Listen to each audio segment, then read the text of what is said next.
You're listening to XVGM Radio.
Welcome to XVGM Radio, where the bits keep coming. I'm Mike. And I'm Justin. And you're listening to episode 114, Wrestling Games. Oh, yeah. Oh, yeah.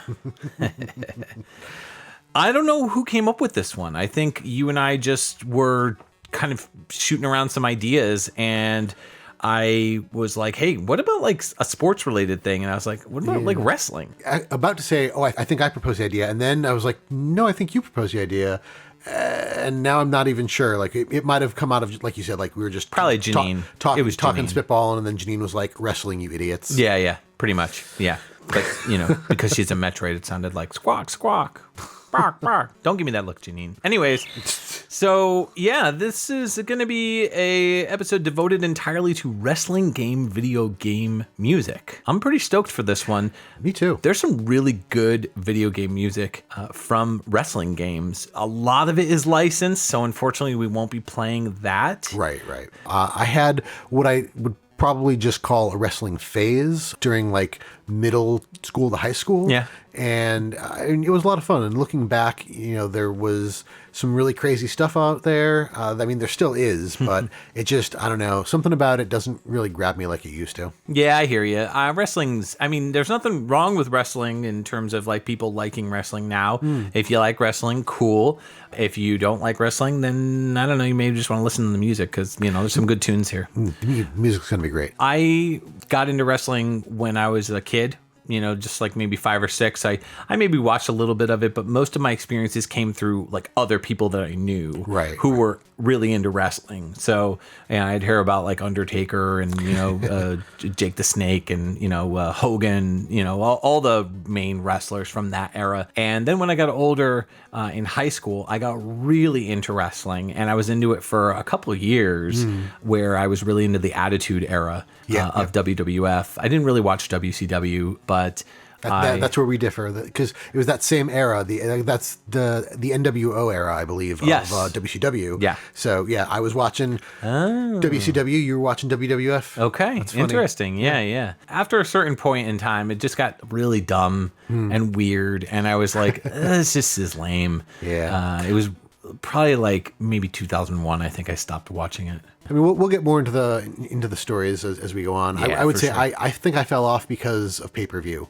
Oh, I was a kid, and I couldn't watch pay-per-view on my own, and my mother did not like the idea of professional wrestling or any of that stuff, so she wasn't going to buy it for me if she didn't want me watching it. So sure. I always felt like I missed out a lot by missing those pay-per-views, and eventually it was just like, all right, I have other things to do. So yeah, surprisingly, my parents didn't really care if I watched wrestling, which is weird because they had a problem with stuff like The Simpsons and Saved by the Bell, but like they didn't have a problem with wrestling. I was like, this is weird. Wow. But okay. So I watched a lot of wrestling, especially in high school, and just kind of fell out of it. But I didn't really watch the pay-per-views. I maybe saw 1 or 2 of them, but like I just didn't watch them. I would just watch Raw and SmackDown. Which was those were the only ones at the time that they had. Yeah, for WWF. So, well, back when it was WWF. Now it's WWE. Right. We're going to be also talking about non-WWF or WCW or ECW stuff as well. Starting off with Tag Team Wrestling, which was our opener, and that was from the NES, came out in 1986. And this track was just called Track 1, and we don't know who the composer is. It's unknown at this time. Could not find the info anywhere. Okay. If you guys know who it was, definitely let us know in any of our various social medias or send us a message or an email or whatnot. I'd love to update this. Yeah, for sure. So why'd you pick this one? Was this your first wrestling game experience? Oh, absolutely not. No, okay. I went with this one just because I really enjoyed the track overall, and especially on the NES. Like, it feels a little empty because there's not really a whole lot of like percussion there. You just got like that one snare. I think it is. Yeah. But the technicality on it is what kind of drew me further in. Just like the really rapid note playing, I got really stuck on like that rhythm section. Yeah. I was definitely getting the melody, but I didn't really care about the melody because that rhythm was way more interesting. Super fast. Yeah, really. Yeah. I was digging that part for sure. The rest of it, I was like, but yeah, no, the that part was really cool. I don't know really anything about this game. Yeah, I mean, I've never played it's an early wrestling video game, and boy were they rough. Yeah, they were really bad. Yeah, I think there was WWF WrestleMania on the NES, if I'm not mistaken, and that I remember playing that a handful of times as a kid, and just it didn't feel like what I expected a wrestling game to work like. And to that same point, I don't think wrestling video games really got to a point that I was like, yes, this is what I expect, until the 3D-ish era, like the N64 WWF. Sure. Yeah, that makes sense. I mean, this game, Tag Team Wrestling, was also called Big Pro Wrestling in Japan. And it's developed actually by Technos, who did like the Double Dragon games. Yes. So you would think, hey, Double Dragon's great. Why not Tag Team Wrestling? Well, I don't know. I've not played it personally. I haven't heard very many good things about it, truth be told. Regarding the wrestlers, you could do all sorts of moves. You could do quite a bit. There's a move called the Nutter, which is a headlock, which in and of itself is like, a headlock. If you do a headlock enough, you'll nutter. Straight jab, karate chop, kick, rabbit killer, which is a jumping kick to the back of the opponent's head. Ouch. Stuff like body slams and drop kicks, pile drivers, brain busters. I don't know. There's a lot of wild stuff there. But yeah, it looks like it was ported to a bunch of different places like Apple II and Commodore 64. So yeah, it got a bunch of different ports all over the place. But yeah, this one was published by Data East. Yep. So even though it was developed by Technos, it was published by Data East. So pretty neat. I don't have much else to say about this one, but I did like this track. It was pretty good. Oh, and I'll also note that development on this was not only between Data East, but in terms of the graphics and sound when they ported it to the NES, but also SAS Sakata, who did programming for it. SAS Sakata has done a number of NES conversions and NES originals. So if you're familiar with stuff like RoboCop on the NES, they did that. They did Bad Dudes, the conversion for that. So yeah, it's a company that did a ton of work for Data East back in the day. Yeah. Nifty. Also worth noting that this was Data East's first game for the Nintendo. Oh, was it? Yeah. Huh. That's kind of impressive. I mean, for all that it isn't, it was also, I think, one of the earlier examples of a wrestling video game, or at least a wrestling video game that actually had music and whatnot. Wasn't one of the characters like from Homestar Runner was inspired by it, like Strong Bad? There was a tag team called the Strong Bads in tag team wrestling. There you go. I knew it was something like that. Yeah. Wild. Pretty funny. All right. Well, it looks like we're getting a call. What? Which is that's odd. Early. Yeah. We never get a call this early. Janine, can you go ahead and patch this through? Hey, this is XVGM Radio. Who is this, and what can we do for you? Oh yeah, you coming in here talking to me? This is Manly Man Randall and his brother Man Randall. Now you listen here, brother. What can we do for you? We want to hear some music, some wrestling music. You know, the cream falls to the bottom, and the video game music does too, brother. That's right. Now, what are you gonna do about it? I guess play your track. What do you want to hear? Well, I'm thinking you could play a track from WWF WrestleMania, and we want to hear Ted the $1 Million Man DiBiase's theme. I think it was composed by David Wise. That's surprising that you know that. Why wouldn't he? He's a fantastic video game composer, What brother. are you trying to say, man? You don't know video game You're trying to music? get us all riled up. You're trying to get us started in here. Whoa. All right. Okay. Janine, can you cut it? Yeah. Yeah. Thank you. Let's let's play this 1989 NES game. Yeah.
That was WWF WrestleMania. That came out in the good old year of 1989 on the Nintendo Entertainment System.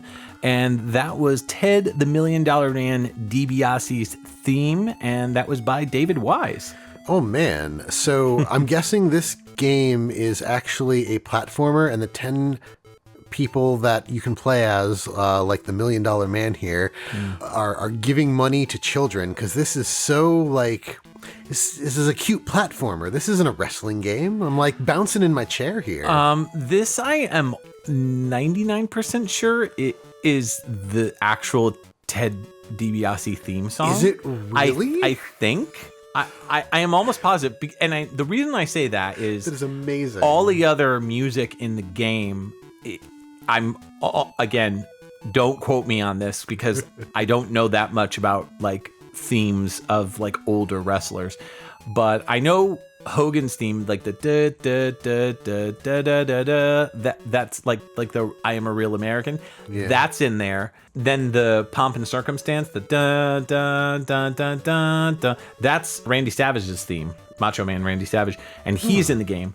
There's also Bam Bam Bigelow, Andre the Giant, and Ted DiBiase, and I think maybe one other character I can't remember off the top of my head.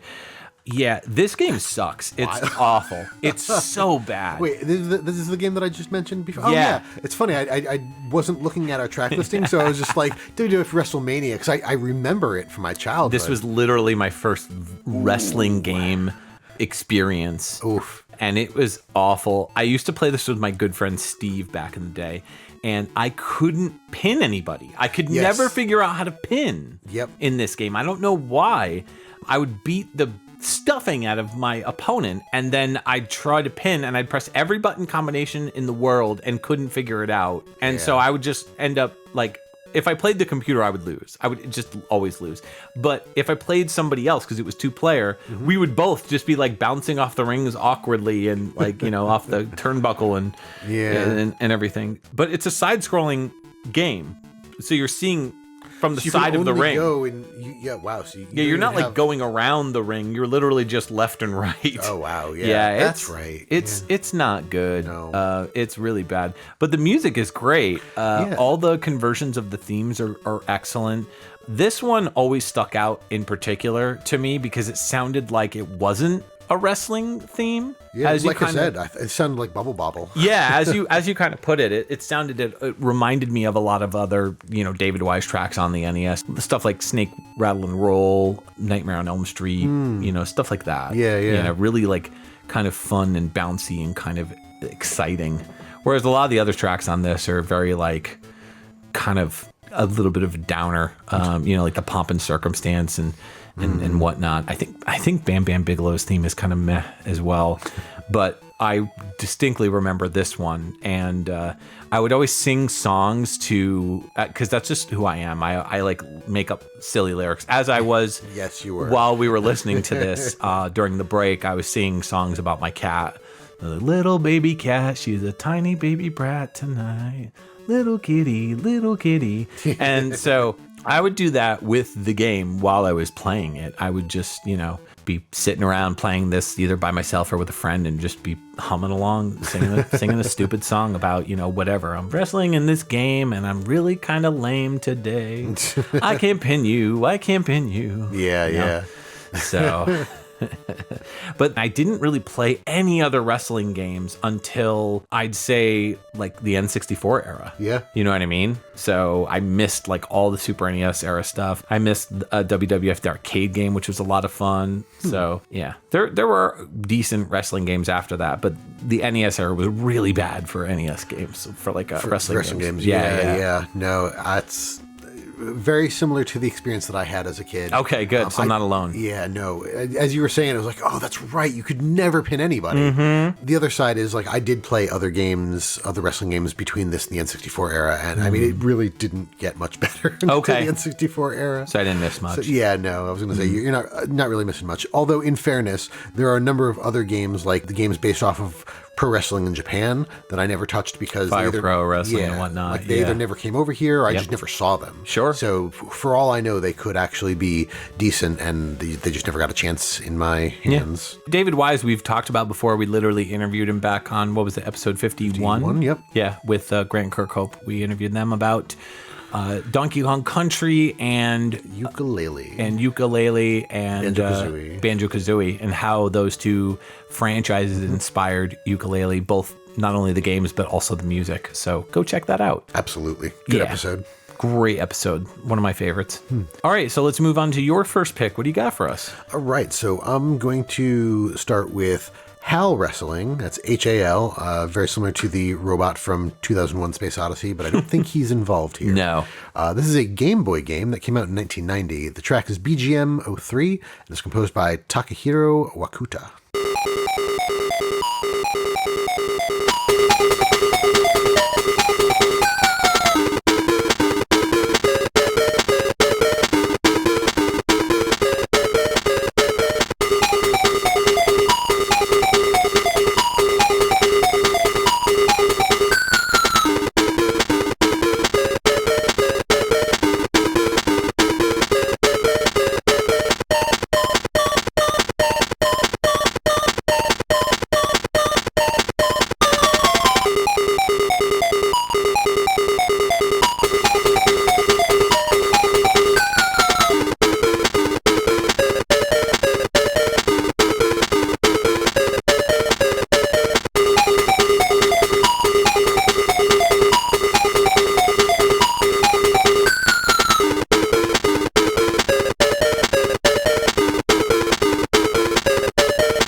All right, that was HAL Wrestling, the 1990 Game Boy game.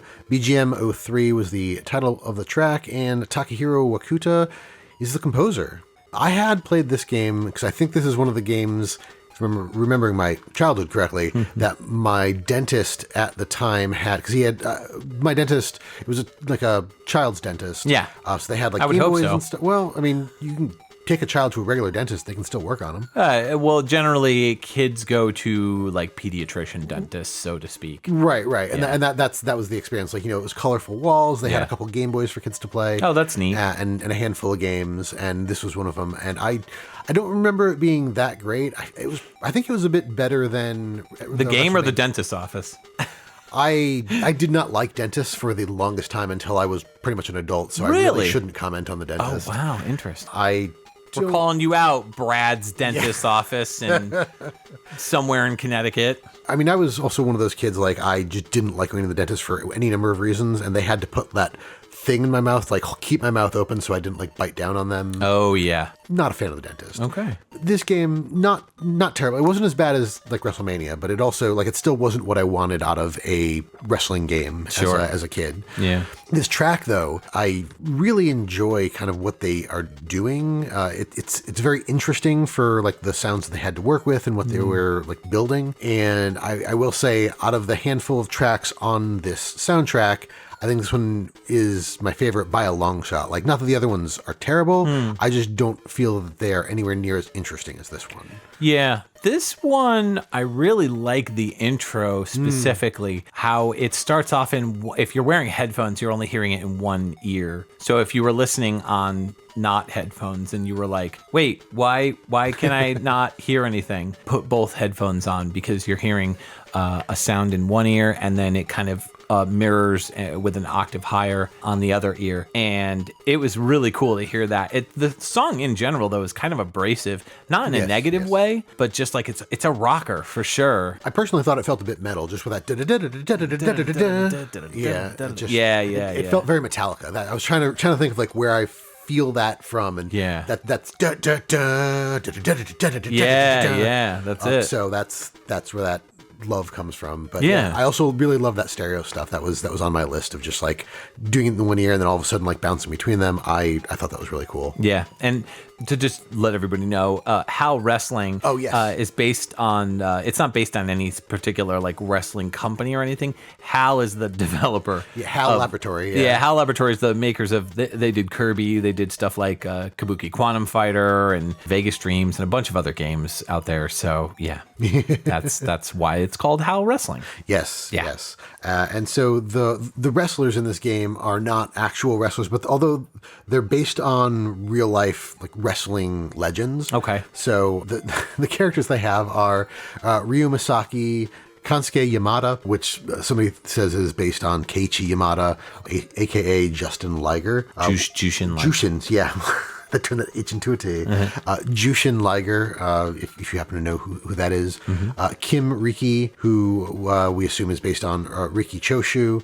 King Samson, based on Stan Hansen. Death Monster. That's a great name. Yeah, seriously. Likely based on Dr. Death. Yeah. Super Cyber, this seems to be Keiichi Yamada after he donned his mask and jumpsuit and became Jushin Liger. So Jushin Thunder Liger. Right. So there's a masked version and an unmasked version. Joker, not really Apparently sure. a Road Warrior Hawk ripoff. Yeah, one of the Road Warriors, so either Sting or Animal. And then Big Crusher is apparently, obviously, Big Van Vader. Oh, right, Vader. Yeah. Okay. So cool. Yeah, it's still very similar. And there's a boss named Mr. Who. H-U. Oh, yeah, Mr. Who. Mr. Who. The game itself looks a bit better, like I said, than the WrestleMania game. There's at least a crowd. There's a crowd. There's also more than just a side-scrolling back and forth. You can kind of move around in the ring. Oh, that's good. Yeah, it plays a little bit easier too. Like it's actually possible to knock somebody down and pin them if you do enough damage and whatnot. No health bars or anything, so it's one of those things you kind of have to just pay attention to how the other person is acting. Oh, okay. But yeah, other than that, not really a whole lot to say about it. It's an original Game Boy title, so it's monochrome and fairly simplistic. But at the very least, all of the different wrestlers look unique, so it's not one of those things where you're like, I don't know who's who or who I'm controlling. Like, right. You know who you are based on how they look. So it's always a good thing. So who did the music on this one? Yes. So Takahiro Wakuta, who is credited on a number of things. For this, he's credited as sound. That's the only audio-related credit I could find. So I believe that he is the composer. Also, he's done composition and other things. So this was his first game. After that, he went on to do The Adventures of Gilligan's Island in 1990 on the NES. We also have music and sound on Kabuki Quantum Fighter, which you mentioned earlier because of how Labrador is. That makes sense because Kabuki Quantum Fighter has a lot of really kind of abrasive sounds to it, yeah, too. yeah. So that makes sense. I do remember that. Yeah. He went on to do things throughout the 90s, and that's pretty much where he stayed. Ultraman in 1993 on the Genesis.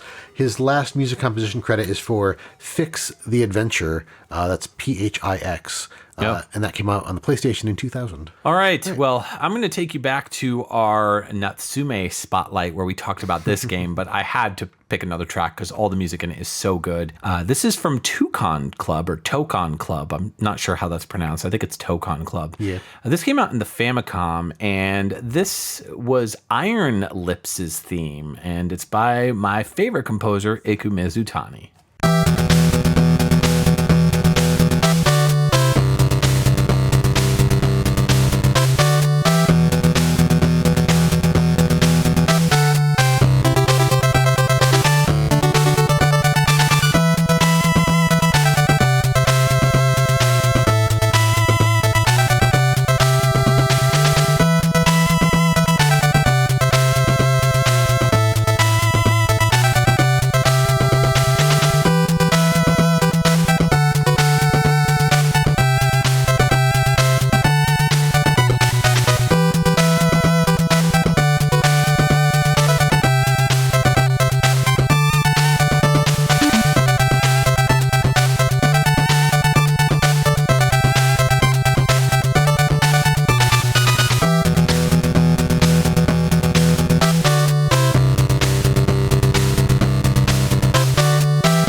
joining us back on our Wrestling Games episode 114 of XVGM Radio. That was Tokon Club, and that came out on the Famicom in 1992. That was Iron Lips' theme, and that was by Iku Mizutani.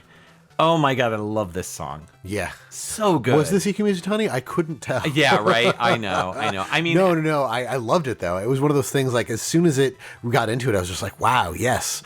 This feels kind of like Metal Gear / Snatcher-ish. Well, that makes sense because Iku Mizutani worked on the first Metal Gear game. Yeah. He did, the soundtrack on some of the songs on that. So... Tokon Club, we talked a lot about on one of the Natsume episodes. I picked a track off of it for that. I think I picked a character named like the Masquerade or something like that. But I opted to pick a different track because I was between two tracks on that episode. It was this track and the track that I picked. So I went with that one because I like that one a little better. But man, I love this song. It's so energetic. It's got such a headbanging like theme, the really driving bass and drums. It of course sounds like it came right from Shatterhand because Iku Mizutani did the music on that too. So it's just got that Mizutani flair, which is my favorite. Like I just love his music, if you couldn't tell. So when I was picking tracks, I was like I got to pick something from this. No, that's fair. This is like one of the best wrestling games on the NES, or really on the Famicom. This only stayed in Japan, so it's on the Famicom. But it's developed by Natsume, of course, and it's really good. Like, it looks fun. The characters look really silly. I love that name, Iron Lips. Like, yeah. A lot of the characters are just like styled based on U.S. wrestlers. There's some that have like the masks that are pretty popular in like Mexican luchador wrestling, the luchador mask. And you can, I believe, leave the ring as well. Like you can hop out of the ring, but you need to get back in pretty much. Yeah, I think they probably give you a 10 count or something. Yeah, like the ring will rotate, which is cool. Like I think it's like an automatic thing, but I haven't seen much of this in action, and I really would love to play this or own it. So this is one of those games that like has been on my want list for a while just to have.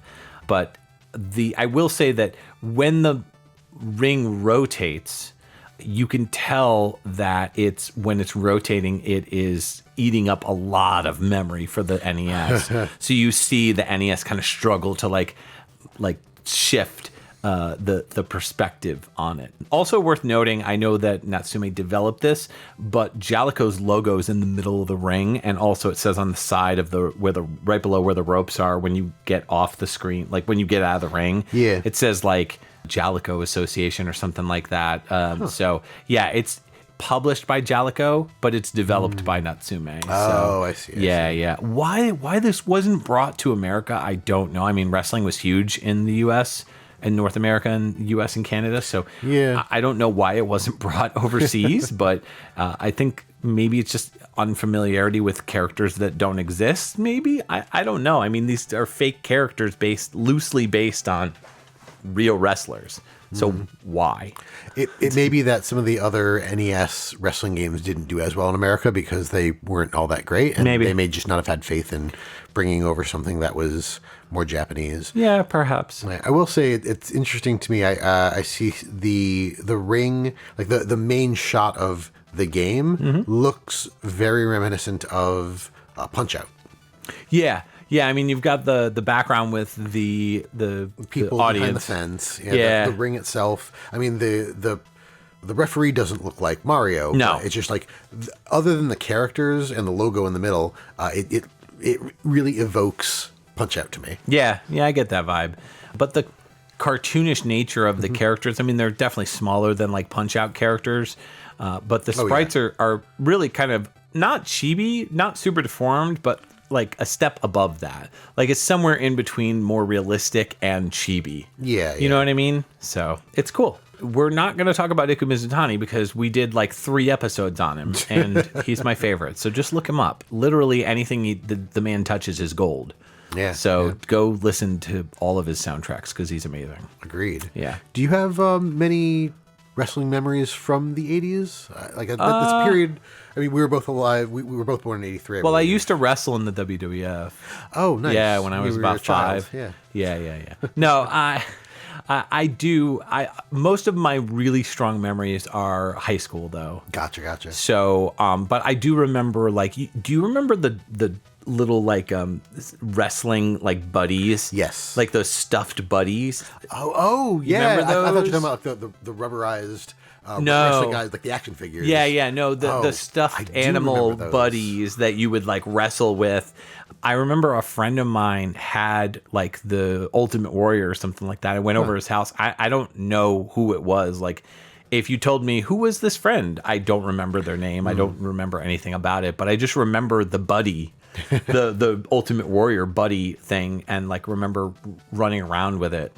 That's the most I remember as far as stuff like that goes. Other than that, most of the other, like, child memories I have of wrestling are just, like, playing the original WWF WrestleMania game. Fair enough. What about you? Somewhat similar in that I don't have a ton of memories related to wrestling from the time. Like I said, my mom was not a fan of that. Like, too violent, I guess, or I'm not really sure. But I do remember as a younger kid, like, sometimes flipping through the channels, and I can't remember if it was TNT or who it was, because I also don't remember if it was WWF or something else. But, like, I remember some of the characters from the time, and also some of the characters crossing over into other things. Like, Sergeant Slaughter was in G.I. Joe. Yes. Yeah, that's right. Yeah. And, of course, Jesse the Body Ventura was in a variety of movies. Yeah, oh, yes. Yeah, he was in, like, Commando and a couple others. Yeah. Oh, my God, Commando. Yeah. And Hulk Hogan was in one of the Rocky movies, right? Rocky 3, I think. Oh, I think so. Yeah. I mean, he also had his own, what was it, Thunder in Paradise? Yeah, well, that was in the, like, mid-90s. Yes. But he was, breaking out, like, Mr. Mom? No, Mr. Nanny. Mr. Mom was, I think, Michael Keaton. Yes, that's who that is. Yeah, and the other one is... it is Mr. Nanny. Mr. Nanny, yeah, and Hulk Hogan was in that. So, yeah, Hogan was in a bunch of different things. I think he was also in Gremlins, wasn't he? He had a cameo in Gremlins. I think maybe. Is it maybe Gremlins or Gremlins 2? I think it was Gremlins 2 that Hulk Hogan was in. So yeah. That was when wrestling was really kind of breaking out, and breaking big into the mainstream. Yeah. Well, I think it was also because I remember one of my grandparents was just like, "Oh, why would you be interested in wrestling? Like, it's just thinking of the traditional wrestling with on the mats and everything. Yeah. And pro wrestling was just a totally different beast. Oh yeah, for sure. It was super goofy. Yeah, fun. Yeah. All right, let's move into your next pick, and this is going from one Japanese game to another. Yes, sir. This is going to be Thunder Pro Wrestling Retsuden, which came out on the Mega Drive in 1992. The song is going to be called Track 10, and the composers were Takeshi Saito and Garheu.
Welcome back, y'all. That was track 10 from Thunder Pro Wrestling Retsuden, the 1992 Genesis game composed by Takeshi Saito and Garho.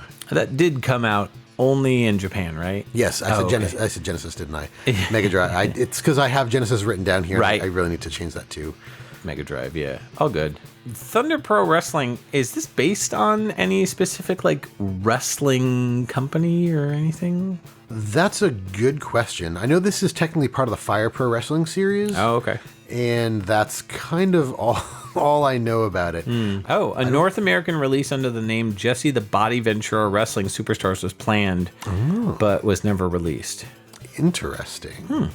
So the Fire Pro Wrestling games are not licensed by any major professional wrestling promotion. Okay. They feature likenesses, but they are not the actual, like they don't call them who they are. Gotcha. So this is another like made up wrestlers based off of actual popular real world wrestlers. Oh, okay. And Fire Pro Wrestling, it's worth noting, was developed by Human Entertainment, and they did pretty much like almost all the games in the Fire Pro Wrestling series. Yeah. Also Clock Tower and Twilight Syndrome. Right. That track. It was something. Yeah, it definitely was something. This is an example of a track that I would not have picked a long time ago. And not that I've grown a particular appreciation for it. I have an appreciation for kind of what they're doing in this track. And I feel like that's kind of my theme for the night is like the appreciation for what they're doing. There's plenty of actually good music here, but a lot of the reason behind my picks is just like, I thought this was cool because XYZ. This one, I really enjoyed kind of the last chunk of the loop, but it kind of comes out of that twarpy, twangy bit for most of it and comes into this almost like prog rock type of a sound. And then after that, it goes back into the twangy, twarpy stuff, but I don't mind it as much the second time around, only because we came out of the one thing and it almost feels like I can almost hear the guitars more clearly the second time around than the first. Yeah, I mostly agree with all of that. The beginning of the track was really rough. Yes, exactly. And those drums were just so flat. It sounded like toms that were tuned all the way down. It had no like echo on them. Yeah, like they were not good. They did not sound good at all. Nope. But what really saved it was that second melody coming in, because it really brought some brightness to the track. And then when the track came back around, I was like, all right, okay, I can get on board with this. But man, from that first initial listen, from that first loop, I was like, ooh. You were giving me a pretty hard side eye. I was like, ooh, what's going on, Justin? This is how I bring down XVGM Radio. That's it, from the inside. This is how I get out of this nightmare. Like I said, interesting track. The rest of the soundtrack is fairly similar. I would call it interesting. Okay. I don't know that I would call it good, but I would definitely call it interesting. So this game looks like Tokon Club, but awful. Like, it doesn't have the cute chibi, borderline chibi stylized visuals, but for the Genesis, the visuals look really bad, like really flat and really uninspired. There's no shadow on the characters whatsoever in terms of like underneath their feet or anything like that.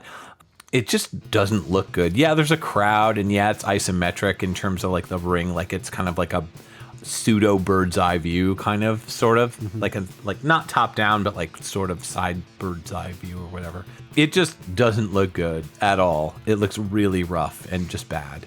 That's interesting. I mean, the series itself was fairly popular and big in Japan, which is why it went for many, many titles. There are over 15 games in these series. And that's before it was bought out by Spike. Right. So this is under Human Entertainment, over 15 titles, and it looks like about 5 those are spin-offs. Geez. So another 10 or so when Spike bought the license. I mean, yeah, we've all made a Fire Pro Wrestling game. Justin, you haven't? No. Tell me about the composers. So the composers I actually don't have a whole lot of information on. Takeshi Saito did Fish Dude for the Game Boy in 1990. Always. And this game, and that's it. Oh, wow. Okay. How about that? Yeah, and I have no idea what Garho is. Garho.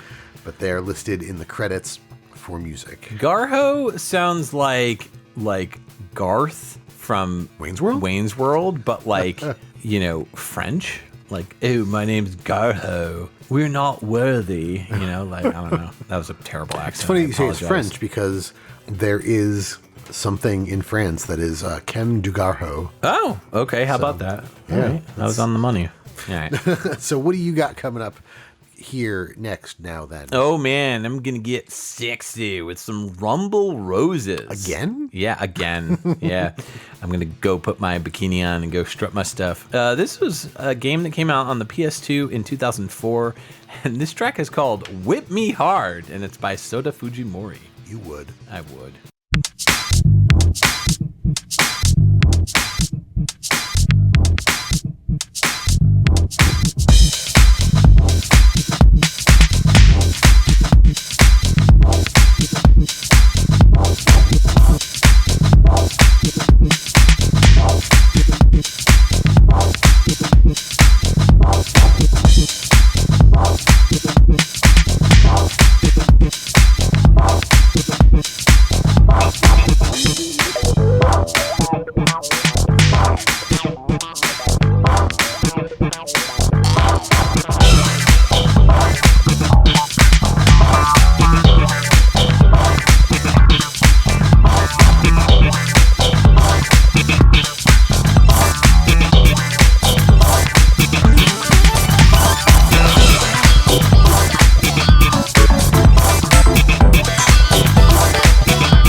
Hi there, I'm Schneider McJustin, and this is Lev Mike Tendles. Tonight on VGM Podcast Wrestling, Pernell the Pickler goes toe-to-toe with Alex the Mailman Messenger for the Hardcore VGM Championship. Let's hear what they have to say. Hey there, mailman. I got a special delivery for you, a message if you will. What might that be? Well, simply put, you need to take your Mario Party playing Sesame Street difficulty antic self out of my face because you and your mighty bitch force of a beloved composer Jake Coffin don't have the stones to step up to the mighty Motoi Sakuraba. I ain't got time for this, and yet the guys brought me in to defend my claim as being the best of the best, and simply put, I'm going to put you in your place, buddy. So I hope you got something to bring to the show for it, because if you don't, you're going down, and you're going down hard. Yeah, I heard you talking a lot of smack, Pernell the Pickler. You fail-cum-loving son of a gun. That's right, I said fail-cum, not foul-cum. And when you and I go into that ring, I'm gonna throw you with a little Silver Surfer on my left, a Donkey Kong Country on my right, and then I'm gonna finish you off with a little Doom Eternal on your butt. Wow, Schneider, I can't believe these two are going head to head. There's going to be lots of blood and music spilled for sure, Lev. I wouldn't be surprised if we saw some Motoi Sakuraba come out of the woodwork for the Pickler.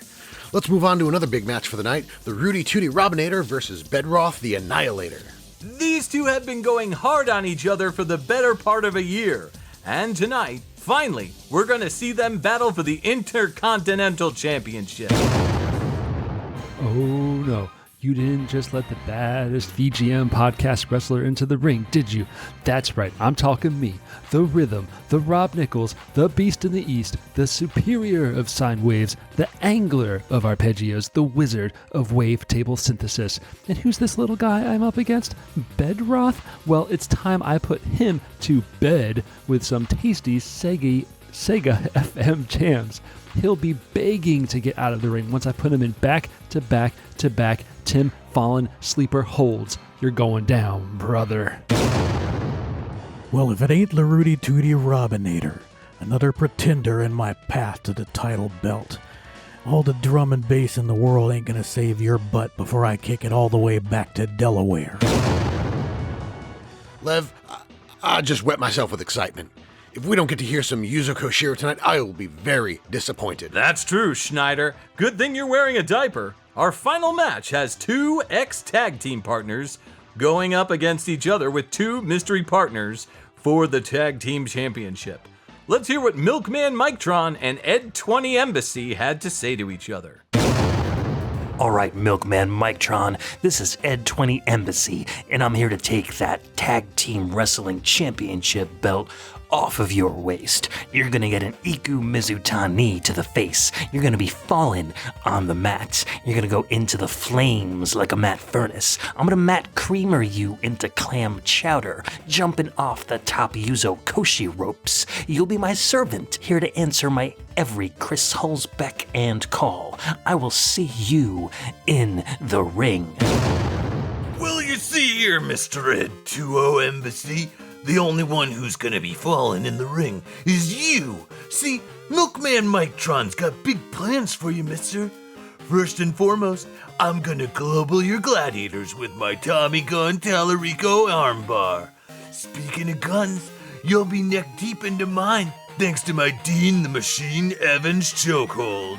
Next, I'll hit you with my patented Hiroyuki Iwatsu key lock, applying pressure on your elbow joint before I wrap things up with a Kenichi Matsu armbara. So you better get David on the phone, because I'm more wise to your tricks. And speaking of falling, by the time I'm done with you, you won't know if you're listening to Jeff or Tim. Get it? Got it? Good. Milkman out. That's primetime VGM podcast wrestling for sure, Liv. You said it, Schneider. Watch tonight's match only on the VGMP network. Tonight at 8. All right. Thanks for joining us back on our Wrestling Games episode. That was Rumble Roses, the PlayStation 2 game that came out in 2004. That track was called Whip Me Hard, and that was by Sota Fujimori. Wow. The bass line on this was thicker than a bowl of oatmeal. That's right. Thicker than the character it was based on. Oh, I'm sure. I wouldn't know, but it's super funky. And I love that it had elements that were constantly shifting between left and right. Yeah, this soundtrack is actually really good because a lot of the music is all different composers from the Konami Kukeiha Club. So it's all stuff like Sota Fujimori, Akira Yamaoka, Mishiro Yamane from Castlevania. Akira Yamaoka did Silent Hill. So there's just an all-star cast of musicians and composers on this soundtrack, and some of the songs actually were used in other games like Dance Dance Revolution. There's Look to the Sky, which actually there's a Japanese and English version of that same song, and it's like a more stretch out, elaborate version of the song. But yeah, I think you kind of nailed it. It's just like a really funky bass driven track here that it doesn't necessarily scream out to me like what this character is, but because it's very like funky, but it's not sexy. And that's the thing about Rumble Roses is it's basically Konami's answer to Dead or Alive, but mixing it up with wrestling. Or it's like, what if Tina, the character from Dead or Alive, what if all the characters were Tina, basically? In that sense. So, because she's like the wrestler character. So there's a pretty wild cast of characters in this game. The two main heroes, I guess you could say, are Reiko Hinamoto, who kind of plays like she's the face. And then we have Dixie Clements, who's like the, Tina, basically, from Dead or Alive. She is like the, Western kind of cowgirl style. Then there's like a ninja character who's like Benekage. There's kind of like a stripper character named Candy Cane. There's Evil Rose, who's like a bondage character. There's Anesthesia, who's like the naughty doctor or a naughty nurse or whatever. But this track plays for Mistress Spencer, who is the bad girl version of Miss Spencer, who's like a teacher, basically. So Mistress Spencer's like the dominatrix kind of style character. Interesting. Yeah, so she's wearing like dominatrix outfit, like a thong and garter and heels and the whole 9/9. And she has an eye patch too for some odd reason. I'm not sure as to why. Because anybody with an eye patch is evil. I guess. Yeah. And she also uses like a riding crop too. Yeah, so I think that's part of the whole leaning into Whip Me Hard sort of thing. Yeah, very much. There's also like another outfit that you can get. You can get tons of outfits for these characters, and one of the standout ones is called the bride outfit, where like she dresses up as like a bride, that sort of thing with like wedding gown. Yeah, complete. Sorry, with like, sometimes I hear the bride and I think Kill Bill. Yeah, true. It's like a wedding gown, and then there's like lingerie wedding apparel underneath, or that sort of thing. But what's cool about this game is that they really kind of thought through a lot of the story elements of like wrestling. And so a lot of that is shown here, where you can have different fighters fighting against each other, and there's like a fleshed out kind of character biography and story and everything. So it's pretty cool. The cinematics are great. Like, all the cutscenes are really fun. It plays very well too. Like, the game controls quite well, if I recall. It also has a mud wrestling match mode, if I recall, which was like kind of a big time selling point. But the thing about the mud is it doesn't really stick to the girls. And it didn't look right. It looked like water. Oh. It looked like they made the mud very, very watery.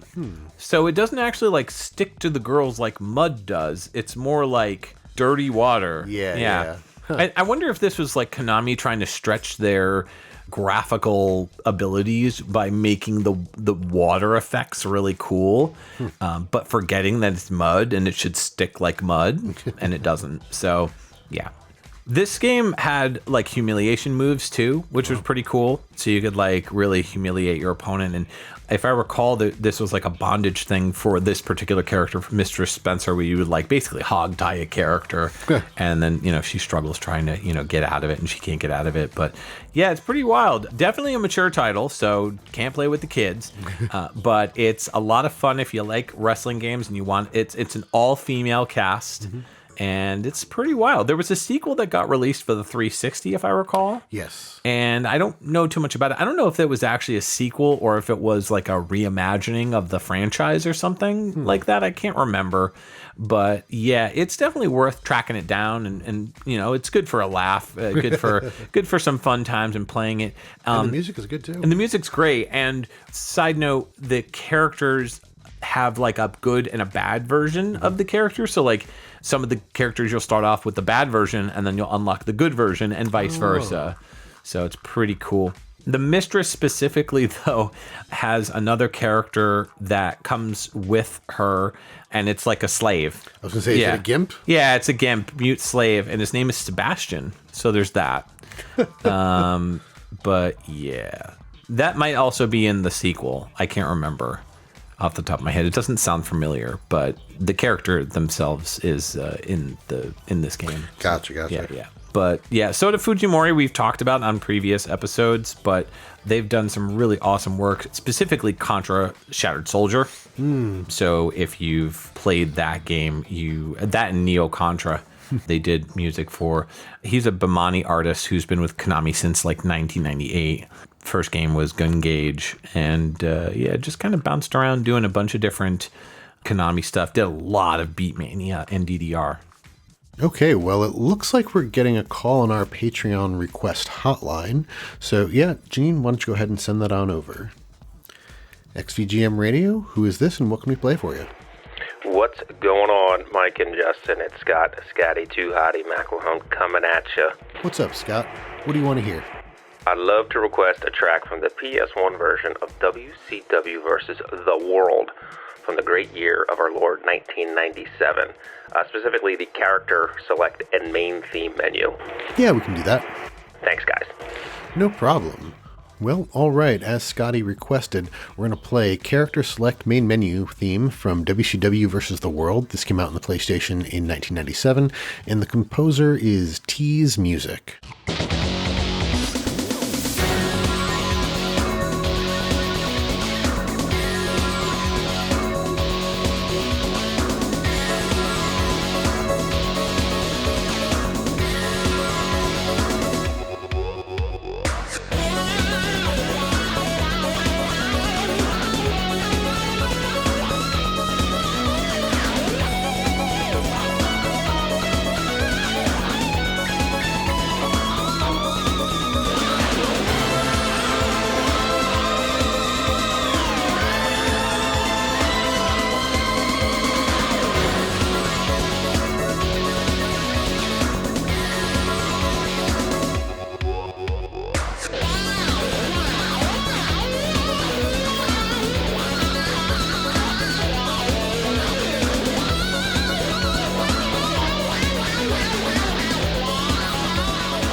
Welcome back, everybody. That was Scott McElhone's pick of WCW versus the World. It was a 1997 game on the PlayStation, and it was the character select or main menu theme by Tease Music. Nice. Yeah. So I definitely felt the Tease music. Yeah, I was gonna say Yeah. it was very rockin'. I loved it. I loved the Sweetlies and the Meatlies. I love the electronic kind of pseudo drums, but also I love the guitar here. The wailing kind of guitar was really cool. Very driving. Yeah, and some of the effects they were using, I don't know how to explain them, except they sound like what vocal fry sounds like on a human, like when you're talking like this. Oh, yeah. It's really cool. It's not something that I hear very frequently, so it's one of those things that when I hear it, I'm just like, oh, hey, yeah, that's a really cool sound. They use that effect pretty well. Yeah, for sure.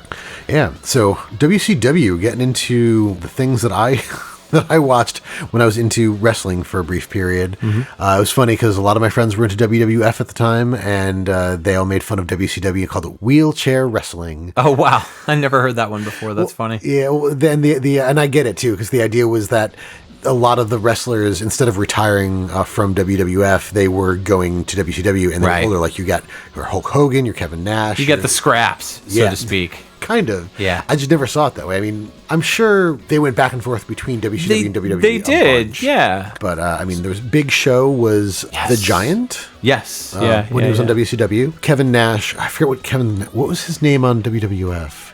I don't remember. Shoot. But Razor Ramon was Scott Hall in WCW. Yes, and X-Pac, who used to be like the 1-2-3 Kid or something like that. Yeah. Or something. I can't remember what his name was when he was in WCW, but even Stone Cold Steve Austin was in WCW before he came over. WWE? Yeah. Yeah, he started off as a heel, I think. Yeah, I think so. I mean, and then he came over and he was like the ringmaster, and then he eventually became Stone Cold. Yeah. Yeah.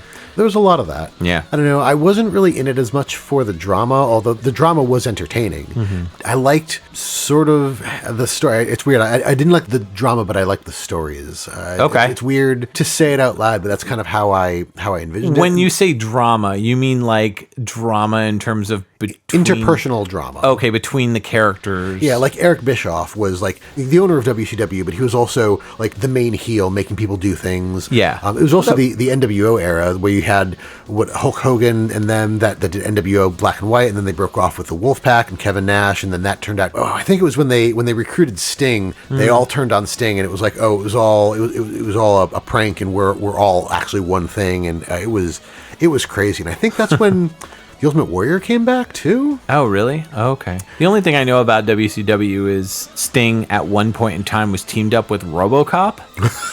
In the early like 90s, I think it was. Yeah, this is before Sting basically adopted the Crow visual style from the movie The Crow, or graphic novel, or whatever you want to call it. Yeah. But yeah, Sting got teamed up with RoboCop. I think like Sting got trapped in like a cage, and then RoboCop had to bust him out. But it wasn't Peter Weller as RoboCop. It was like some rando, dude that they put in the RoboCop costume. So that's wild. Yeah, I have to say. It's pretty silly. It's worth a watch on YouTube. So equally wild was this is actually around the time that I was falling off. I remember Diamond Dallas Page has always been my favorite wrestler. DDP as far as I can remember anyway. Like he used to be heel when he started, and then by the time I was watching, he was kind of a face. Yeah, but he did the diamond cutter. Yeah, that was his move. I remember that. Yes. It was like the diamond shape with his fingers. Put the diamond up above his head and then break it on his crotch. Yeah. It's funny because almost kind of like a Ric Flair thing. Like he's like, woo. I don't think he said woo, but he felt it. Yeah, he felt it in his heart. Yeah, he felt the woo. And he still does that to this day. The woo? The diamond thing. Oh, the crotch thing? Oh, okay. The crotch thing? If I was a wrestler, that would be my move. It'd just be the crotch thing. The crotch thing. I would like thrust Here my comes crotch. Mike with the crotch thing. Yeah. Just be me thrusting my crotch into an opponent, and then them being like, ew. And then they fall over and die. Or whatever. Yeah. So that was your favorite wrestler, DDP? Yeah. And so around the time that I was falling off, there was a pay-per-view thing. I think it was Bash at the Beach. where he teamed up with Jay Leno. What? Against Hulk Hogan and Eric Bischoff, I believe. Why Jay Leno? That's so weird. He was showing up on the show every so often. I think he had DDP on The Tonight Show at one point. He must have been a friend of Ted Turner's or something like that. Because Turner owned WCW. Oh, that's right. Yeah. But it was wild. And I enjoyed both David Letterman and Jay Leno, but I think at that point in time, I was enjoying Jay Leno more just for whatever teenage reason. When they got him to wrestle, I was just like, that's awesome. I really wanted to see it, but there was no way for me to watch Bash at the Beach. Oh. And that's kind of what I mentioned earlier. The pay-per-views, because I had to miss out on them. There were things that happened at the pay-per-views, and they'd talk about them, at the next wrestling event. I forget what WCW's weekly shows were called, but whatever it was on Monday. Like Monday Night Wrestling or something. It might have just been Monday Night Wrestling. Monday Night Wrestling, yeah. But they would talk about what happened at the pay-per-view, and when I really wanted to see what the heck was going to happen with Jay Leno trying to wrestle, and I couldn't. And then when they talked about it, I was just like, this is I just can't do this because I'm missing out on part of the thing. It's it feels like how DLC feels these days. I should be able to see this because it's part of the overall story, and you're putting it behind a paywall, and that's just it's not fun. It's like a comic book where they have a giant event, and there's books that you just simply do not want to buy. Well, yeah, where it's I don't want to buy Thor just so I can get a part of this story.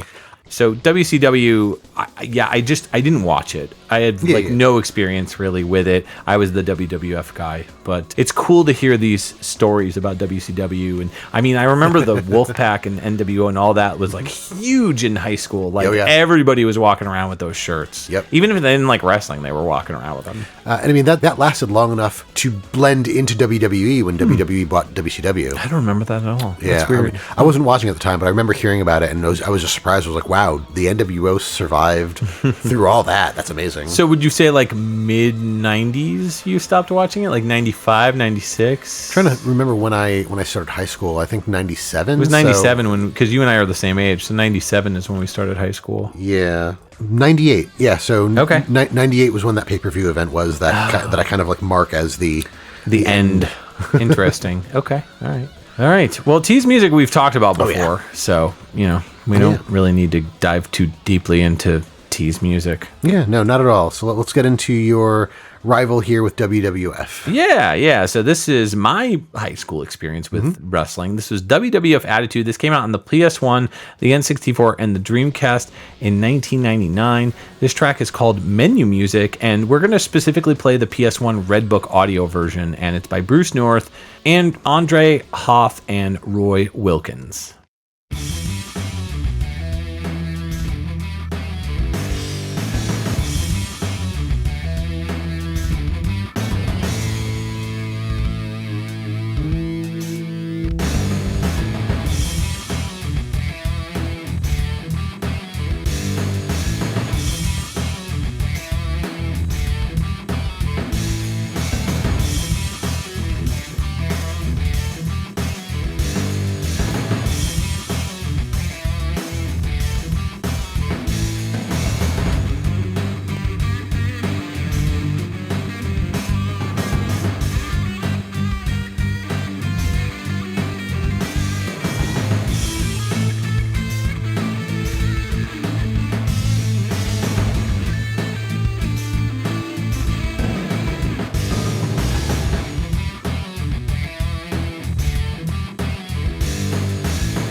All right, that was WWF Attitude. This came out in 1999 on the PS1, N64, and Dreamcast.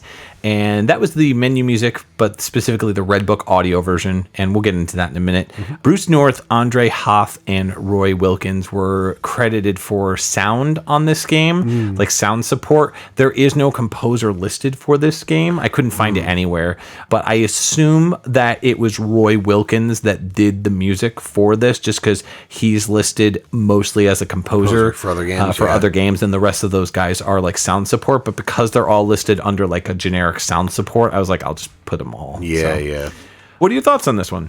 For as much as I didn't really watch WWE, this feels like WWE to me. Yeah, I agree. Like, from what I know. And like I did watch a little bit of it here and there. I just preferred WCW. I think probably because I recognized more of the names from when I was younger, because like Hulk Hogan is a name that I always heard. Yeah. WWE at the time had people that I didn't know them. Yeah, that's true. I didn't know Stone Cold Steve Austin or Triple H or any of those people. Yeah. And I think there was also a bit of, pardon the pun, attitude on the WWF side that I just couldn't get behind. Like, it felt to me like it was trying too hard to be edgy and like, I don't know, just like I remember with D-Generation X in particular, like the way that they acted and all the stuff they did, I was like, I'd rather watch these old guys just run around than these young guys, wag their privates at us. Right. Yeah, I can understand that. But yeah, no, the sound of that whole era, I feel like is very well composed in this track, because it's just like there's the attitude, there's the gruffness, there's the aggressiveness. It's very grungy and rocky. There's also an intro theme that I think is the actual intro theme to, I think, Raw, like Monday Night Raw, and it's this really kind of like new metal-y kind of kind of like riff. There's like rapping in the background. That I was close to picking, but it's so short. So I was like, I'm not going to pick that. But this theme, oh my God, this song, I must have listened to this song for hours and hours in this game. I picked up the prequel to this, like when it came out, which was WWF Warzone. And I played a lot of that too, but it was kind of rough around the edges. It wasn't a bad game. It was a lot of fun. But man, WWF Attitude had way more characters, and it had just way more that you could do with it. There was an amazing create a character where you could basically create almost anything. Like, I spent so much time creating characters in that, and I would bring it to friends of mine houses, and then we would all like have a riot, just like making up all these like ridiculous perverted characters. And then like you could map generic music that was in the game, right, that was written with no specific character in mind. And so I would pair up all these different wacky personas that they would give you too. Like, I remember one specifically that stood out to me was called Cow Patty. Whenever the character, your creative character came out, if you attached Cow Patty's like move set and style and like entrance to them, then you'd hear the crowd scream out like, Cow Patty smells great, or whatever, like, and they would yell out things at that character, which is really cool. So Attitude was a lot of fun if you were into create a character. There was so much that you could do in the game too. There was like, I think there was a hardcore mode where you could like pick up 2x4s and trash cans and all that sort of stuff and beat up your opponents. All the moves were really fun to do in terms of the style. It was all like, not quite like quarter circle type moves. It was more like up, down, up, and then like a button. So it was a lot of fun to play, a really fun wrestling game, and it was cool, man. Like, I mostly spent time in the create a character because it was just so much fun to make a character, and then you could put like font on their butt too. Oh yeah. So we would put like disgusting stuff on their rear, and then they would like walk out with all these like terrible things on their arms or on their legs or stuff. It was really advanced for a create a character. Yeah, you know what I mean? I'm wondering now if this is one of the games that I ended up playing with friends the most, because so I don't specifically remember playing a WCW game. I feel like most of my friends were into WWE or WWF at the time, and that's like what people had. Yeah. And I remember having a ton of fun with character creators. So I'm thinking that this is probably the game that we played, either this or something that came out Maybe after. Shortly after. Yeah. But that's the things I also remember and recognize a lot of those characters, like Stone Cold Steve Austin, who was in there. The Rock was in there. Yeah, all the big names were in there. Mankind, Undertaker, Al Snow, like pretty much any wrestler at that time in like 1998, 1999. The game was dedicated to Owen Hart's memory because he had just died in the ring, which was pretty tragic. That was kind of the beginning of the end for me in terms of watching wrestling. Was like, it got really weird, especially with Undertaker. He was one of my favorites. I really dug the whole goth kind of vibes, but it got too dark and weird where like, I remember Stephanie McMahon, who is Vince McMahon's daughter, was brought in more to the show. And then I remember Undertaker started a group called like the Ministry, and it was comprised of like the Acolytes and like a bunch of other randos. I think Kane was in it or something. Yeah, Kane was like his brother. Yeah. And so in Gangrel, they had like weird goth and vampire characters and stuff in this. And they ended up stringing up Stephanie McMahon to like a cross. Yes, like I remember hearing about this. To sacrifice her or whatever. And like Undertaker wanted her to like be his bride or something like that. And I was like, this is corny. I was like, this is super corny. And I kind of stopped watching it for like maybe a half a year or so. And then I got back into it when Chris Jericho came back. And I thought he was really cool. But Stone Cold was always one of my favorites. Stone Cold, I liked Bret Hart before he left for WCW. But really, it was Stone Cold, Undertaker, and Mankind. Those were like my three top-notch favorites. And I liked the Hardy Brothers too. Matt and Jeff Hardy, they were really cool.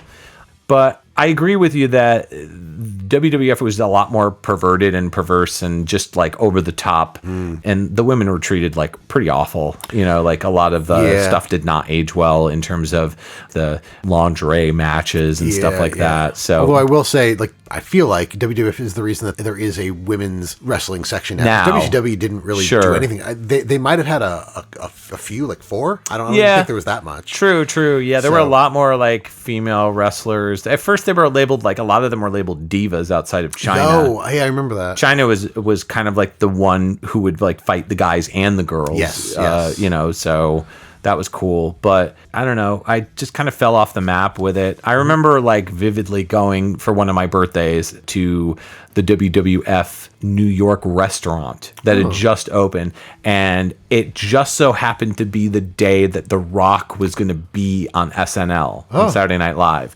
And we had missed him by a couple hours, but he like showed up to the restaurant like afterwards.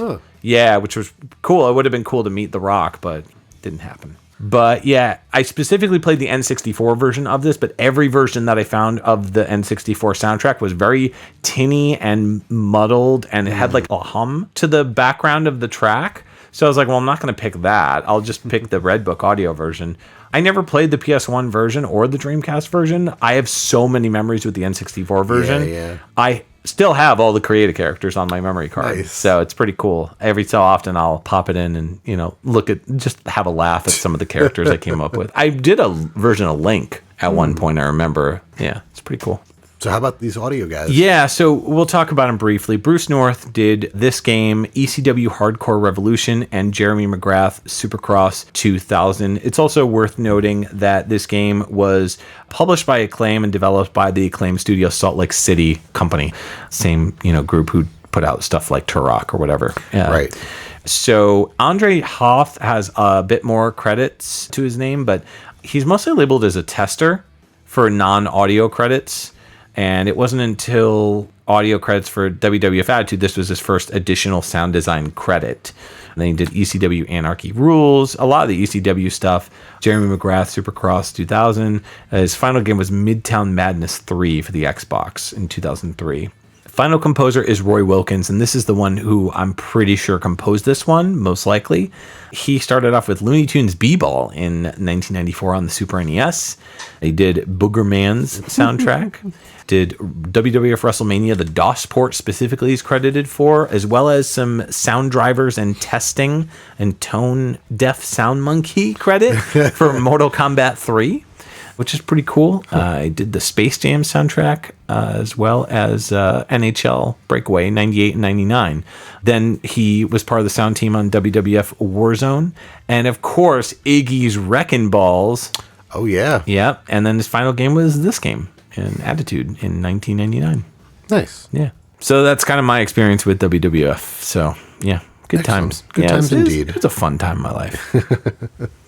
All right. Well, going back to 1995, next track we're going to listen to is from Superfire Pro Wrestling X, also known as Superfire Pro Wrestling X Premium. This came out in the SNES in 1995. The track is called Super J, and this has an unknown composer.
Alrighty, that was Super J from Superfire Pro Wrestling X. That came out on the Super Famicom, not the SNES. It only came out in Japan in 1995, and the composer on that is unfortunately unknown. I mean, that makes sense because it's Fire Pro Wrestling, so of course, I don't think there's too many Fire Pro Wrestling games that came out here in the North American area, so. Yeah, I'm not aware of any at all. Yeah. Maybe like a GBA game, I think. Maybe a Super Nintendo game? There might have been one that they took and reskinned with something else to make it licensed. True. Because I know I didn't mention this when I was talking about my last track on the WCW track, but that game was something else, and they reskinned it with WCW characters. Wow, okay. I can't remember off the top of my head, so don't quote me on that. Gotcha. I would not surprise me if somebody took any of these Fire Pro Wrestling games and reskinned them for whatever purposes. Okay. But yeah. That's crunchy. Yeah, very, very crunchy. Very Super NES crunchy. Yes, which is what I like about it. Mm-hmm. Just the quality of all of the synths and all the instruments that they're using is really kind of what draws me to this one. The guitar almost reminds me of a Mega Man X guitar. Oh, yeah. Like I can see that. Guitar. Yeah, it needs to be a little bit more higher end. Yes. Yeah. That's why I said almost. But yeah, just the da-da-da-da-da-da-da-da. I mean, a lot of those notes are very staccato, though. Yes. As well as it almost sounding like Mega Man X guitars, it also sounds like it almost could have been a Mega Man X level track. Yeah, I agree. A little short, but yes, if they'd expanded it, I could totally see this in like Wrestling Domingo stage or something. Yeah, it sounds more like Mega Man X3's soundtrack than Mega Man X1. Yes. Because Mega Man X3 had a significantly heavier soundtrack when it came to like the levels themselves. A lot of the music in that just had really chunky guitar done by Kinuyo Yamashita of Castlevania fame. So it sounds a lot more like something from Mega Man X3, I'd say, the next one. I would agree. It's a shame that we don't know who the composer is. Maybe it was Kinuyo Yamashita. Yeah, seriously. Oh, that would be wild. That would be interesting. Yeah. Who is Super J? I'm assuming Super J is like a character in the game? Couldn't tell you. I don't know enough about the game. Pulling up some information doesn't really get too deep into things, other than there's an extensive edit mode in this game. So to go talk about what you were talking about on the PlayStation, the N64, with WWF game, this was an SNES game that had an edit mode. So I'm guessing there was likely a battery in this cartridge that allowed you to save things. Otherwise, you have to recreate your character every time. Oh, that would be awful. That would be terrible. You can store up to 80 different wrestlers. Oh, wow. That's a lot. Pretty huge. So either the code to the game is really small, or they could have had a larger board. Yeah, could have had like enhanced chips or something like that, like the Super FX chip or whatnot. Yeah. Like a lot of the other Fire Pro Wrestling games, there were likenesses of real professional wrestlers that just had different names. And this one actually had over 100 wrestlers that you could choose from outside of just the 80 that you could create. Oh, okay. So, never released in America. There were fan translations that people did, like ROM hacks. You could play on your SNES emulators or Super Famicom emulators. Okay. But the entire game was in Japanese, so the translations converted all the Japanese text to English and everything else. So Right. Okay. It's pretty neat. Cool. The game itself has characters with different levels of attack, so kind of like a fighting game where you had like weak punch, medium punch, strong punch, stuff like that. Except it's weak attack, medium attack, and strong attack. And like many of the other games in the series, you realistically wear down your opponent so that you can use your more powerful attacks without being reversed or countered. So if you try to pull them out right in the beginning of the match, you tend to kind of get things turned around on you, which I guess is the video game explanation of why regular wrestling matches, they don't start out with like the diamond cutter and the big leg drop. Yeah, you got to work up to that stuff. Exactly. Yeah. So that's true. I mean, most of wrestling games, though, kind of do still follow a bit of a pattern in the sense that, it's punches and kicks and then, occasional moves, and then it leads up to the finishers, so to speak. But there's also a lot of like, especially in the newer games like Attitude and some of the other games that we'll talk about, there's rope moves where you could throw the opponent against the ropes. They'll bounce off and then you can like jump on them or punch them or kick them or whatever. Oh, so, yes. Sort of thing. We got one more track from you. Yeah. So what are we going to hear? All right. So I couldn't do a wrestling game music episode without touching upon what most consider one of the best WCW games ever made, if not the best WCW game made. This is WCW NWO Revenge. This came out in the N64 as an exclusive in 1998. This track is just called Options, and it's by Koji Nikura.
Oh man, that was a rocker. That was from WCW NWO Revenge, and that was from the 1998 N64 exclusive.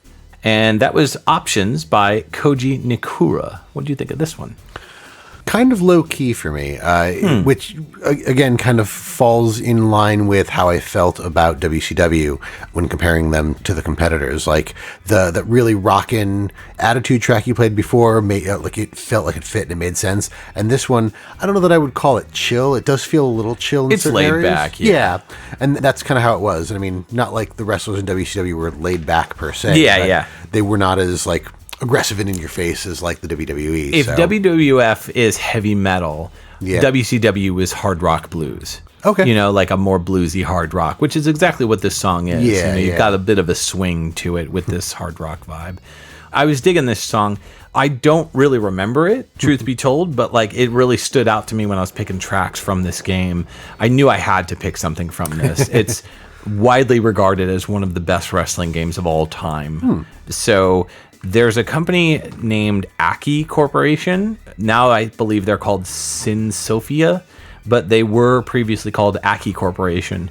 And they're a video game company that was originally founded back in 1995. But they started working with WCW video games, one of which was the one that we just talked about, the WCW versus the World. Yeah. Yeah. So that was kind of like the predecessor to this game. But when this game came out, everybody was talking about this game way more than the WWF games at the time.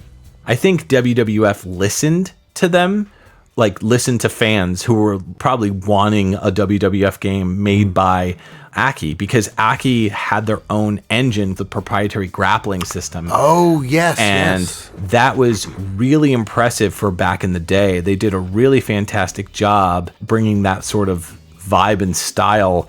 The controls were great. The gameplay was fun. I've played this a handful of times and I just can't get into it because it's WCW. So I'm just kind of like, I don't really like any of these wrestlers.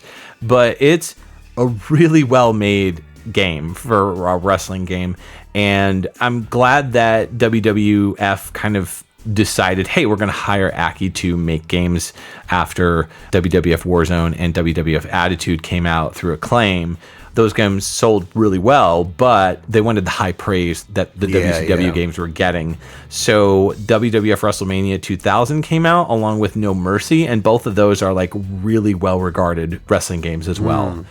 So, but as we talked about earlier, this was kind of the beginning of the end for WCW, because after a few years after this, they kind of, got bought out by WWF, had some trouble, and yeah. Did you ever read about the match that ruined WCW?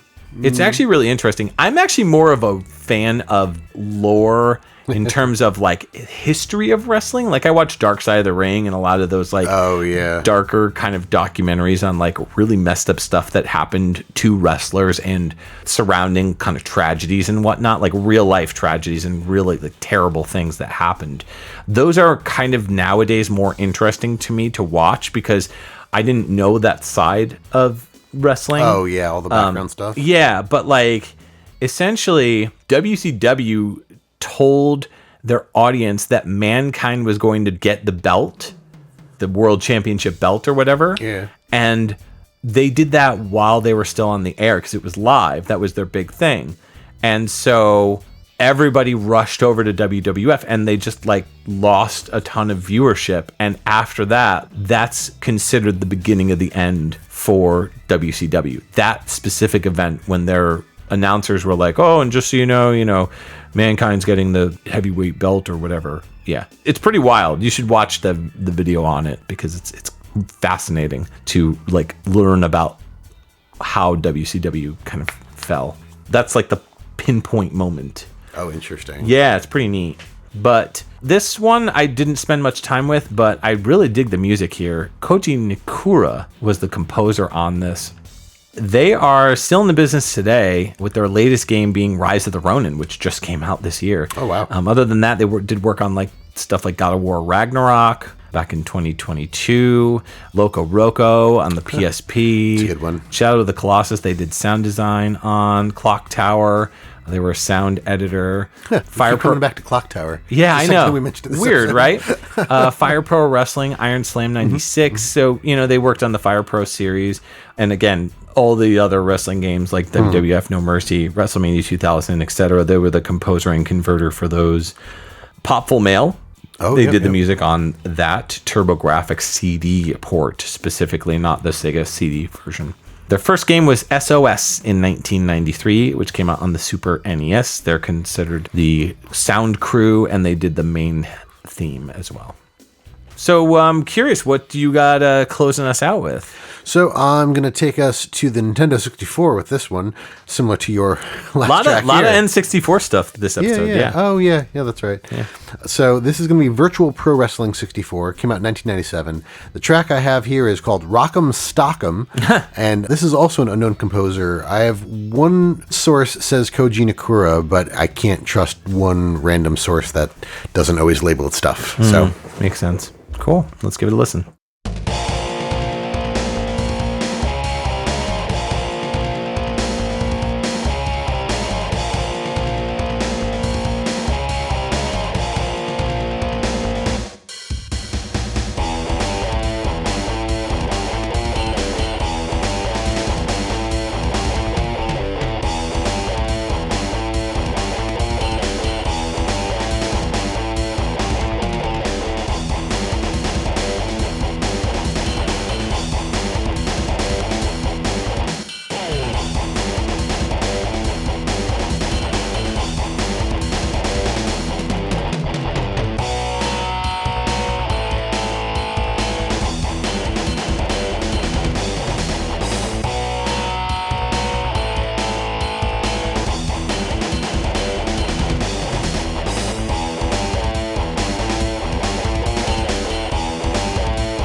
All right, that is our last track of this wrestling games focused episode. That was Virtual Pro Wrestling 64, the N64 game that came out in 1997. Rock'em Stock'em is the name of the track there, and it was by an unknown composer. Although I'll get a little bit more into that in just a bit, because there's some possibilities, but it's just not clear. Ooh, do tell. Yeah, I will. So, first off, what were your thoughts on this track? Yeah, this was cool. I will say that it kind of felt a little generic, but it didn't have the swing and the smoothness of, like, say, for example, the WCNWO Revenge track that we listened to. But it still sounded really good. It felt like an options menu or like a character select menu. So, Rock'em Stock'em, I'm not sure where this plays or where it's from, but yeah, that's the vibe I got. That's fair. I'm not sure where it plays either, but I do agree. Like, this feels very much like a selection tune. I like the rockness of it. It felt kind of like generic rock, not really like blues metal or whatever you were saying for the WCW track earlier, like metal and blues. But yeah, definitely had those hard rock elements. It was just generic enough that I thought it was fun. Yeah. But yeah, this game, earlier in the show, I had mentioned that the WCW versus the World game was actually potentially a reskin. Looked it up and I was right. It was the prequel to this game. Virtual Pro Wrestling was I shouldn't say reskinned, it was quote unquote localized into WCW versus the World. And so this game, Virtual Pro Wrestling 64, is the sequel to Virtual Pro Wrestling and was released as Virtual Pro Wrestling 64 in Japan and then localized for the Western world as WCW versus NWO World Tour. Oh, okay. All right. So that's why I was saying, if they didn't change the music, which I have no idea whether or not they did, the music composer on the WCW versus NWO game is Hideaki Mitsui with guitar by Umihiko Date. So I'm just not 100% sure on this one at all. Sure. Because I did not listen to the music from the WCW version. Right, so right. if they're the same, then there you go. If they're not, then it's an unknown composer. Right, right. Okay. But yeah, game looks pretty cool. So in Japan, Virtual Pro Wrestling 64 had a ton of wrestlers, a lot of Japanese wrestlers, some wrestling legends, like some people we mentioned earlier, Andre the Giant, Dynamite Kid, Leon Spinks, Terry Funk. There's also some WCW characters in the game like Sting, Lex Luger, Diamond Dallas Page, Chris Benoit, Rey Mysterio Jr., characters labeled under the New World Order tag, Kevin Nash, Scott Norton, Randy Savage, Eric Bischoff. There's also Neo Strong Wrestling, also New Japan Pro Wrestling characters in there. Also, Empire Wrestling Federation and Wrestle of Universe, also known as UWF International. There are a lot of factions. I don't know if factions is the right word, really, but there are a lot of different wrestling companies represented in this game. Yeah. Huh. So that's pretty neat. Yeah. Huge roster. And it just looks like it was a really, really good wrestling game. It's not one of the Aki ones, so it doesn't have that grapple system, but that kind of revolutionized wrestling games for, a good long time until graphics and the systems got better and more powerful. So for what it was pre-grapple system, it looks like it's pretty good. Yeah, for sure. That's cool. So that's that, as they say. Yeah, that's our wrestling episode. That was a lot of fun. We would like to pick some tracks, though, that we thought were the best, which is what we normally do at the end of every episode. So, Justin, what was the number one pick that really stood out to you that you were like, this is really good? I think I'm kind of torn between that Whip Me Hard track and the Iron Lips theme. Ooh. Ike Mizutani, fantastic composer, and that was a really good track. And the Whip Me Hard was really funky and just really fun. Yeah. I'm going to, of course, go with Iku Mizutani for sure. The Toucan Club. Yeah, what a surprise. But I agree with you that the Sota Fujimori Rumble Roses track was really, really good. So ignoring all my nostalgia, I'd probably say those two. I really enjoyed your Hal Wrestling track, though. That would be my third choice for sure. I thought that was really cool with the panning effects. In terms of one part of the song being in one ear and then, right after it follows it up with a higher octave in the other ear. That was really cool. Agreed. What were your favorite picks of this episode? Let us know in the various comments or social media down below. So we'd like to take a moment to thank our Patreon patrons, without whom this show's continued improvement would be impossible. They are Cam Worma, Jordan and Anson Davis, Rage Cage, Kung Fu Carlito of the Heroes 3 podcast, Scott McElhone, Claire Myers, Brad Austin, Chris Murray, Llama Adam, Marcus Stewart, Red Hua, Nick Davis, Ryan McPherson, and Rob and Pernell Best Friends Club, Rhythm and Pixels. If you would like to become a patron, you can sign up at patreon.com/XVGM Radio. There you can see the different tiers as well. Just $1 gets you a thank you at the end of the show and access to our monthly live shows. You can visit our website, xvgmradio.com, where you can listen to all the episodes and learn more about your hosts, as well as any of our guests or composers that we've had on the show. If you'd like to reach out to us, you can always email us at xvgmradio@gmail.com. If you've liked what you've heard, please consider giving us a review on iTunes.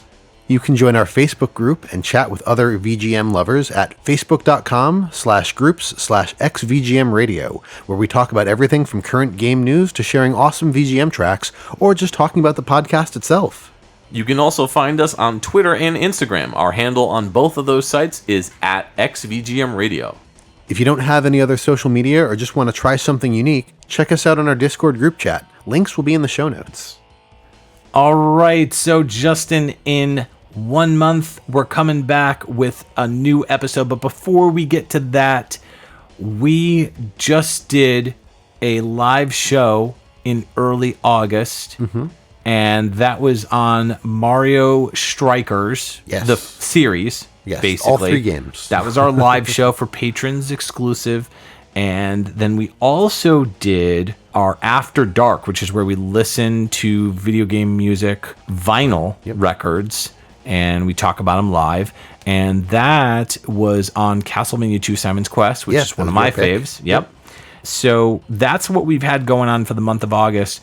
But next month, in September, we're coming back with episode 115. What are we tackling? So with episode 115, we're going to do a same song, different system, and check out Paper Mario Thousand Year Door, the original game, which was on, I think, GameCube?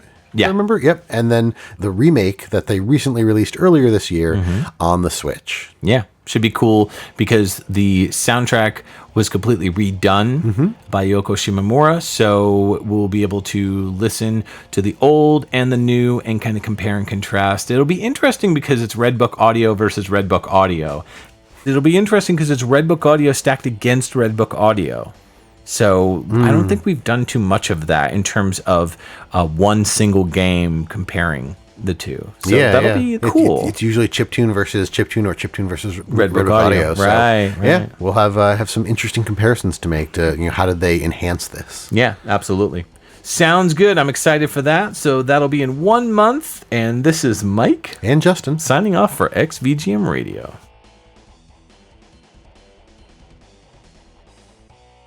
David Wise tracks on the NES, stuff like, Snakes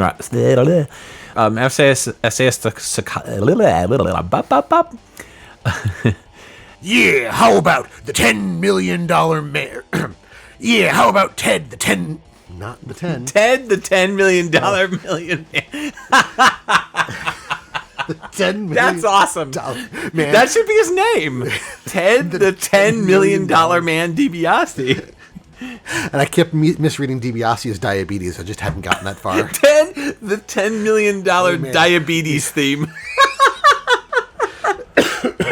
Amazing. And we want to hear Ted the $10 million man. You did it again. You did it again. This is going in the end of the episode. Yeah, absolutely.